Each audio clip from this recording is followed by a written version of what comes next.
재무 상태에 대한 말씀을 좀 드려볼게요. 재무 상태는 자산과 부채 형태로 나온다고 말씀을 드렸습니다. 이분의 케이스를 한번 볼게요. 이분은 총 자산이 1억 3,500 정도가 있었습니다. 전세 보증금 1억에 예금 3,500 해서 1억 3,500이 있었고요.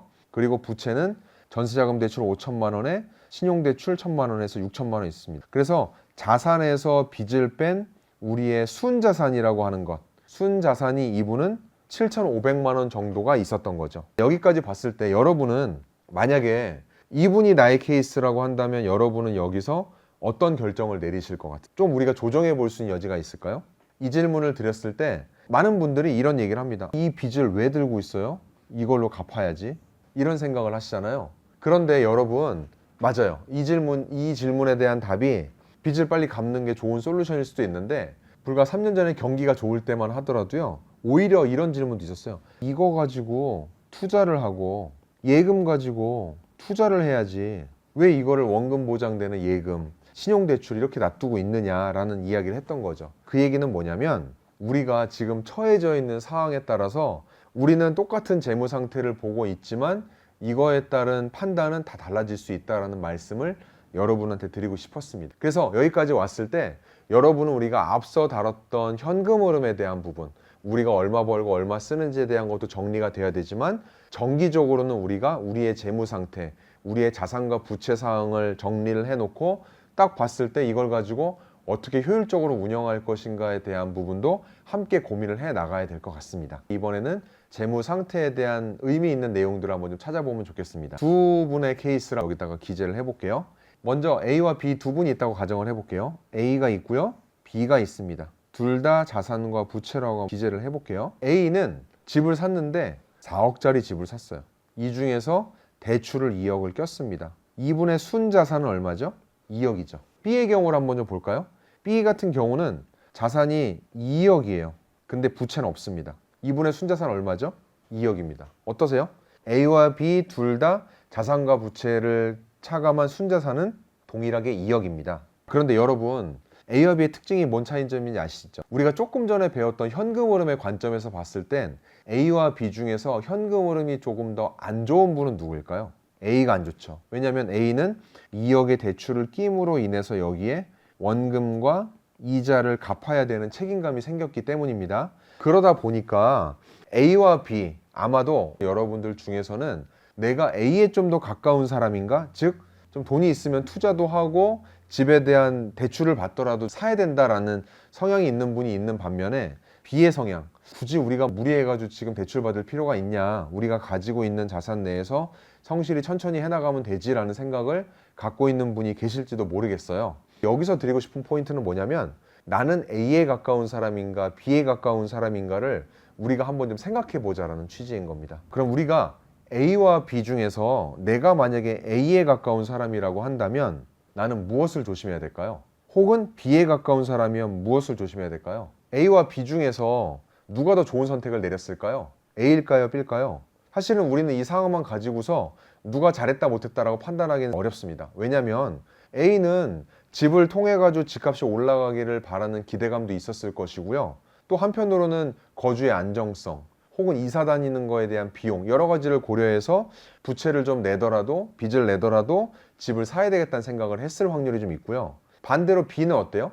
반대로 B는 굳이 비싸게 매월 원금과 이자를 갚아 나가면서까지 굳이 이렇게 대출을 낼 필요가 없으니까 우리 수준에 맞는 집을 사든지 전세를 살든지 하자라는 결정을 했을 겁니다. 그러니까 우리가 두 사람을 가지고 누가 잘했다 못했다라고 판단하기에는 좀 어려운 감이 있어요. 대신에 우리는 A일지 B일지 우리의 성향이 A에 좀 더 가까운지 B에 좀 더 가까운지 정도는 생각할 수 있습니다. 그리고 우리가 어느 쪽에 가깝느냐에 따라서 우리가 좀 조심해야 될 포인트나 생각해 볼 여지가 있습니다. 어떤 내용이냐면요. 이 질문에 대한 답을 드리기 전에 한번 이 말씀을 좀 드려볼게요.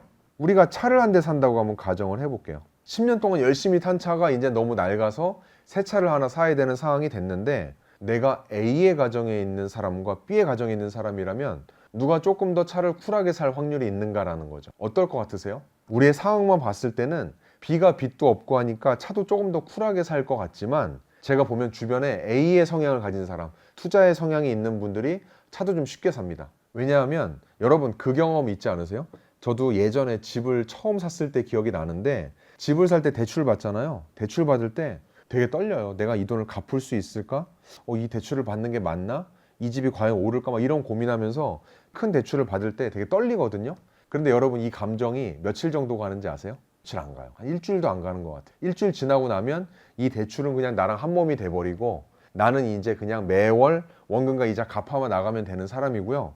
어느 순간에 나는 4억짜리 집 있는 사람으로 바뀌어버려요. 그러다 보니까 4억짜리 집 있는 사람이랑 2억짜리 집 있는 사람이랑 누가 차를 더 쿨하게 사요? 네, 맞아요. 보통은 투자 성향이 있는 분들이 다른 씀씀이도 같이 커지게 됩니다. 그래서 나는 좀 안정적으로 가기를 원하는 성향보다 조금 공격적으로 투자를 해나가는 게 나한테 맞다라고 하는 분들은 뭘 조심해야 되냐면 우리의 눈높이를 조심해야 돼요. 눈높이. 우리는 4억짜리 집이 있는 사람이 아니라 나는 2억의 대출을 껴서 나는 2억 정도밖에 없는 사람이야. 물론 2억도 크지만 2억밖에 없는 사람이야. 순자산이 2억인 사람이야 라고 눈높이를 낮춰놔야 우리의 눈높이가 올라가지가 않습니다. 그런데 A의 타입은 주로 우리의 눈높이가 높이 올라가 있다 보니까 우리의 실제 순자산보다 높은 소비를 하게 되는 거죠. 반대로 B의 성향을 가진 분들이 있어요. 안정적으로 뭔가 투자하고 이런 것보다는 내 분수껏 내 순리대로 맞춰 살아가는 연습을 하시는 건데 이런 분들은 벼락거지 되는 거 조심하셔야 됩니다. 자, 무슨 얘기냐?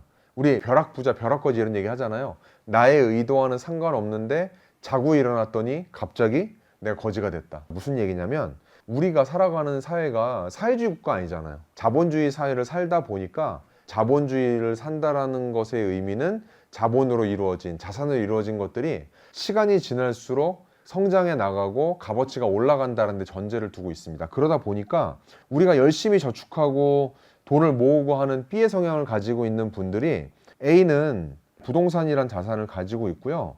또 이런 분이라면 주식 투자도 하고 할 거예요. 그러다 보니까 이러한 자산들이 업앤다운 등락이 이렇게 있지만 결과적으로는 위로 성장한다라는 이 자본주의 시대에서 나는 열심히 노력을 했을 뿐인데 나의 상대적인 위치가 떨어지면서 내 자산의 값어치가 상대적인 순위가 하락하게 되는 일들을 겪는다는 거죠. 그렇기 때문에 B의 성향을 가지고 있는 분은 의식적으로 건강한 투자의 방법에 대한 연습을 좀 해 나가셔야 됩니다. B인 성향들은 기본적으로 좀 안정적인 걸 원하기 때문에 베팅하는 걸 별로 좋아하지 않으시거든요. 그럼에도 불구하고 우리가 투자에 대한 방법, 특히 건강하게 지속적으로 성과를 낼 수 있는 투자에 대한 방법에 대해서 우리가 공부를 해 나가야 됩니다. 우리가 지금까지 현금 흐름과 재무 상태에 대해서 살펴보았는데 다시 정리해서 한 번 더 그림을 보여드리면 우리가 돈을 관리한다는 것은 결국 한 달 한 달 흘러가는 우리의 현금 흐름에 대한 부분과 이것들이 모여서 쌓인 재무 상태, 즉 자산에 대한 이야기를 나눠서 본다, 이렇게 좀 요약을